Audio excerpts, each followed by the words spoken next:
कायदे से सुदर्शन न्यूज के इस संपादक को जेल में होना चाहिए। यह बंदा यह कह रहा है कि हरियाणा में लागू हो गुजरात का 2002 मॉडल। गुजरात के 2002 में क्या हुआ था आप सब जानते हैं। 1,500 के करीब लोग मारे गए थे और यह आदमी खुलेआम हिंसा और दंगे की वकालत कर रहा है। इसे जेल में कौन डालेगा? मगर कोई ये अकेला नहीं है दोस्तों। मैं आपको बतलाना चाहता हूं एक और पत्रकार जिसमें दंगा भड़काने को लेकर केस है और इत्तेफाकन मुकेश अंबानी के न्यूज चैनल का पत्रकार क्या कह रहा है। जुनैद वाले मामले में भी यही हुआ था। ट्रेन में सीट विवाद को लेकर हुई हत्या को बीफ से जोड़ दिया गया। ट्रेन शूटआउट में भी वही जुनैद मॉडल काम कर रहा है। 3 मुसलमानों के साथ हत्या एएसआई मीना की भी हुई थी, लेकिन अपराध की एक घटना को सांप्रदायिक रंग दिया जा रहा है। इस तरह की नीचता के लिए ये लोग कौन सा कोर्स करते हैं मैं समझना चाहता हूं।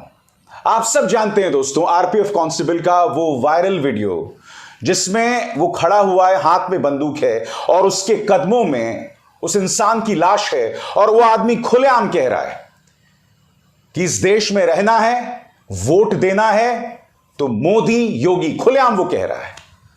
और यह आदमी उसे सांप्रदायिक नहीं मान रहा है क्योंकि तुम्हारे ही प्राइम टाइम के जहर ने उस आरपीएफ कांस्टेबल को लगातार ब्रेन वॉश किया, इस कदर ब्रेन वॉश किया कि वो बीमार हो गया और उसी बीमारी के चलते वो इन तमाम हरकतें करने लगा।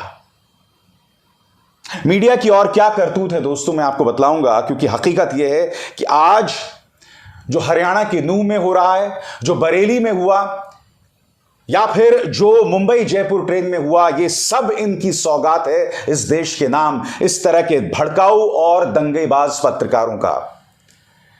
किसी के खिलाफ पहले से पुलिस में केस दर्ज है और किसी के खिलाफ कोर्ट में कार्रवाई चल रही है। ये हैं आपके पत्रकार।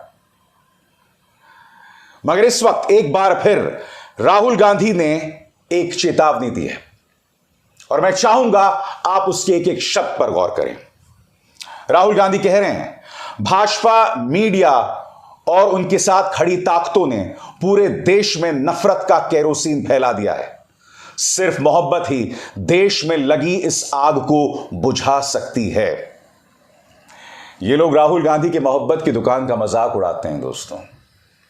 मगर मैं आपसे समझना चाहता हूं इस मौके पर समाधान मोहब्बत की दुकान नहीं है तो क्या है। ये दंगे सिर्फ हरियाणा के नूह तक सीमित नहीं है। गुरुग्राम जहां पर मल्टीनेशनल कंपनियां हैं वहां पर ये दंगे हो रहे हैं। मगर मैं आपसे कुछ और सवाल पूछना चाहता हूं दोस्तों। अभी कुछ ही महीनों में वर्ल्ड कप होने वाला है। वर्ल्ड कप होने वाला है। आप बताइए आप दुनिया को क्या संदेश दे रहे हैं कि भारत जहां वर्ल्ड कप होने वाला है वहां के शहर शहर में दंगा भड़काने की साजिश है? क्या इससे देश का नाम ऊंचा होगा? G20 बैठक होने वाली है सितंबर में दोस्तों। मैं आपसे पूछना चाहता हूं दुनिया भर में अंतर्राष्ट्रीय समुदाय को हम क्या संदेश देने की कोशिश कर रहे हैं इस तरह के दंगों का समर्थन करके? आप में से कई लोग हैं जो मेरे पास आते हैं और कहते हैं कि भाई जो दंगे हो रहे हैं उस पर दिखाओ खबर। क्या दिखाऊं मैं खबर आपको? मैं अपने YouTube चैनल में भड़कती आग दिखाऊं? मैं अपने YouTube चैनल में समुदाय विशेष के खिलाफ जहर उगलूं जिस तरह से वो 2 पत्रकार उगल रहे थे? मैं अपने YouTube चैनल को माध्यम बनाऊं देश में दंगा फैलाने के लिए? क्या आप यही चाहते हैं? बताइए। राहुल गांधी ने इसी केरोसिन के बारे में चेतावनी तब दी थी जब वो लंदन गए थे। सुनिए उन्होंने क्या कहा था आपकी स्क्रीन पर। India is not in a good place. The BJP has spread kerosene all over the country. You need one spark and we'll be in big trouble. And so I think that's also the responsibility of the opposition, the Congress, that bring people together. Bring the communities together, bring the states together, bring the religions together. Say, listen, we need to cool this temperature down because if this temperature doesn't cool down, things can go wrong. और दोस्तों अब उनका पुराना बयान भी viral हो रहा है अंग्रेजी में। मैं फिर उसका हिंदी में अनुवाद करना चाहूंगा। Today a large part of the Indian news media has been captured by fascist interest. A hate-filled narrative is being spread by television channels, WhatsApp forwards, and false news. The narrative of lies is tearing India apart. एक एक शब्द सही है दोस्तों। वो कह रहे हैं कि जिस तरह की नफरत हमारे न्यूज चैनल्स में दिखाई जाती है, उससे इस देश के अंदर जो फांसीवादी ताकतें हैं उन्हें बल मिल रहा है। राहुल गांधी यहां पर यह भी कहते हैं कि एक नफरत फैलाई जा रही है समाज में, नफरती प्राइम टाइम डिबेट्स के जरिए, व्हाट्सएप में जो फॉरवर्ड्स होते हैं उसके जरिए लगातार ये इस देश में किया जा रहा है और इस देश का जनमानस खामोश है। बताइए क्यों? क्या वजह है? क्यों हम खामोश हैं? इस तरह से नफरत में हम खुद को दफन होते कैसे देख सकते हैं? मैं चाहूंगा दोस्तों कि आप सुने कांग्रेस नेता पवन खेरा क्या कह रहे हैं। उनकी चेतावनी है कि बीजेपी भारत की आत्मा को मार देना चाहती है। सुनिए वो क्या कह रहे हैं। मणिपुर से मेवात तक, बरेली से बादशाहपुर तक जो हो रहा है वो आपके सामने। हिंदुस्तान की रूह पर एक हमला हो रहा है। शंभूलाल रैगर ने अफराजुल को मारा, या रियाज अत्तारी और घोष मोहम्मद ने कन्हैयालाल तेली को मारा, या चेतन सिंह ने 4 यात्रियों को मार दिया, 3 मुसलमान थे, एक उसका अपना बॉस था। ये सब कोई हिंदू ने मुसलमान को मारा या मुसलमान ने हिंदू को मारा, उससे कहीं ज्यादा बढ़कर कुछ ऐसी ताकतें हैं जो इस देश की आत्मा पर जमकर हमला बोलने की कोशिश कर रहे हैं। आज से नहीं कर रहे हैं, कई दशकों से कर रहे हैं। आज बहुत जरूरी है, हम जो भी हैं, जहां भी हैं, सरकार में हैं, नहीं है, मायने नहीं रखता।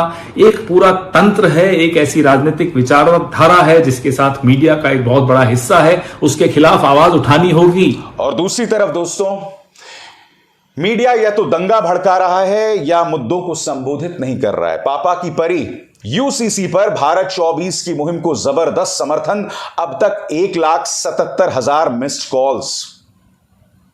यूनिफॉर्म सिविल कोड, जबकि आपको मैंने इसी चैनल पर खबर बताई थी कि 2024 के लोकसभा चुनावों से पहले बीजेपी यूसीसी नहीं लाने वाली है।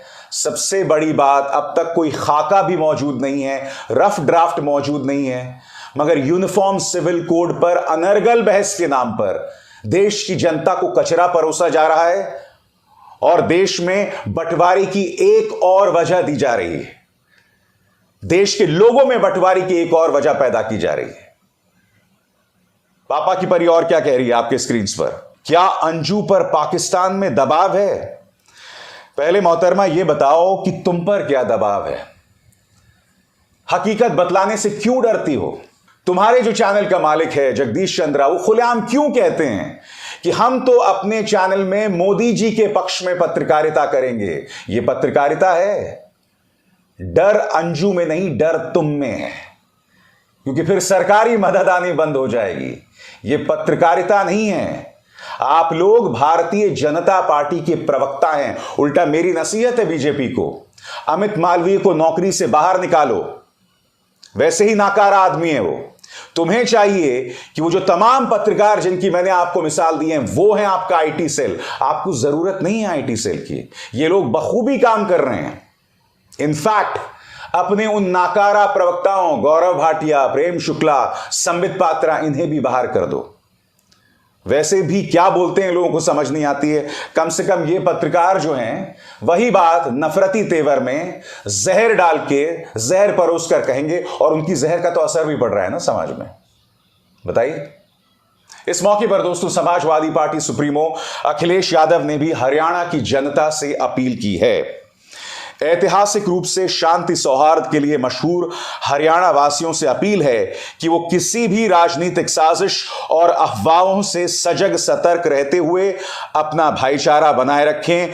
देश को हिंसा में धकेलकर राजनीतिक लाभ उठाने वालों के मंसूबे अमन पसंद लोग कभी कामयाब नहीं होने देंगे।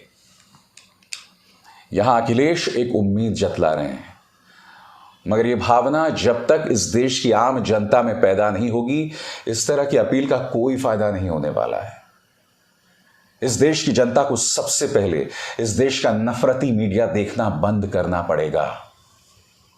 इस देश की जनता को समझना पड़ेगा कि अब ये दंगे हमारे शहरों में होने लगे हैं। दिल्ली में हुए थे, गुरुग्राम के पास देखिए आग की ढेरों तस्वीरें, और वो तस्वीरें मैं नहीं दिखाने वाला हूं। मुद्दा यही है कि सांप्रदायिक आग को भड़का भड़का कर हमने देश को इस मुकाम पर ला दिया है। गलती किसकी है उस पर बात करने की बजाय आपको यह देखना पड़ेगा कि अब शहर शहर गली गली को दंगे में झोंका जा रहा है। आपको इस बात का आभास है? और जब मैं सांप्रदायिक एकता की अपील करता हूं, सांप्रदायिक भाईचारे की अपील करता हूं, तो मुझे ही गाली दी जाती है। यानी कि तुम्हें सुदर्शन न्यूज या न्यूज 18 जैसे वो पत्रकार चाहिए जो समाज में सिर्फ दंगा भड़का रहे हैं। तुम्हें अंदाजा है अगर दंगा भड़केगा तो नुकसान तुम्हें भी है। देश में दंगे की आग भड़केगी, दुनिया भर में भारत की बदनामी होगी। G20 और वर्ल्ड कप होने वाला है। अगर देश में दंगे होते रहेंगे तो मैं आपसे पूछना चाहता हूं कि इन आयोजनों से भारत को जो फायदा होने वाला है, जब ये आयोजन ही नहीं होंगे तो इससे भारत को फायदा होगा। आप क्या चाहते हैं? भारत की अर्थव्यवस्था सड़क पर बैठ जाए? यहां पर कई लोगों को खाने के लाले पड़ रहे हैं। आपने वो वायरल वीडियो देखा होगा दोस्तों, डिजिटल प्लेटफॉर्म लल्लन टॉप का, जिसमें एक आदमी गरीबी में रो रहा था। परिवार का पेट भरने के लिए उसके पास पैसे नहीं थे, सवालों का जवाब नहीं दिया जा रहा था, वो इतना बेबस था। तुम क्या चाहते हो? इस देश का हर दूसरा इंसान उस हालात में दिखाई दे? क्यों इस देश की जनता को इस तरह की अराजकता, अनिश्चितता की तरफ ढकेला जा रहा है? और सबसे बड़ा प्रश्न, प्रधानमंत्री चुप्पी तोड़ने में आपको कितना वक्त लगेगा? आप महाराष्ट्र में जाकर सियासत कर सकते हैं, सीकर राजस्थान में जाके वोट बटोरने की अपील कर सकते हैं। आप मणिपुर पर कुछ नहीं बोलते हैं, कहते हैं सतही बातें कहते हैं। और अब देखिए क्या हो रहा है हरियाणा के नूह में, मुंबई जयपुर ट्रेन में आपका नाम लेकर यह सब हो रहा है। मैं आपसे अपील करना चाहता हूं, चुप्पी तोड़िए, कृपया कुछ बोलिए, देश को बर्बादी की तरफ मत ढकेलिए। आपकी चुप्पी जो है वो बहुत चिंताजनक है और इन हालात में आपराधिक भी, क्योंकि आप जानते हैं आपकी अपील का असर पड़ेगा। आप देश के प्रधानमंत्री हैं, आप एक देश के संवैधानिक पद पर हैं, आप भाजपा के कार्यकर्ता नहीं हैं प्रधानमंत्री। इसलिए सरकारी फंक्शंस में जाके विपक्ष को गाली देना बंद कीजिए, सरकारी फंक्शंस का सदुपयोग कीजिए देश की जनता से अपील करने के लिए कि हिंसा को रोकें। विश्व हिंदू परिषद और बजरंग दल गली गली पर जो प्रदर्शन कर रहा है उस पर लगाम लगाइए, क्योंकि धारा 144 आप ही की सरकार ने लगाई है। इसका उल्लंघन ये संस्थाएं कर रहे हैं। क्यों कर रहे हैं मैं आपसे जानना चाहता हूं, और ये कब तक किया जाता रहेगा? मैं एक बार फिर इस देश के हिंदुओं मुसलमानों दोनों से हाथ जोड़कर अपील करना चाहता हूं, इस दंगे से किसी का फायदा नहीं है। मेरी बात आपको अखर रही होंगी, मगर ध्यान से सुनिएगा। दंगे होंगे तो मासूम मारे जाएंगे, मंदिरों मस्जिदों में जाने वाले लोगों को नुकसान होगा, हमारे मां बाप, हमारे बच्चे, हमारे परिवार की महिलाएं, उनको नुकसान होगा। आप क्या चाहते हैं? इस नफरत को दिल में पालना बंद कीजिए, बंद कीजिए, क्योंकि इससे आपके परिवारों का नुकसान है, देश का नुकसान है। प्लीज मेरी बात सुन लीजिए, प्लीज इस देश में जो अमन पसंद आवाजें हैं उनकी बात सुन लीजिए। अभिसार शर्मा को दीजिए इजाजत।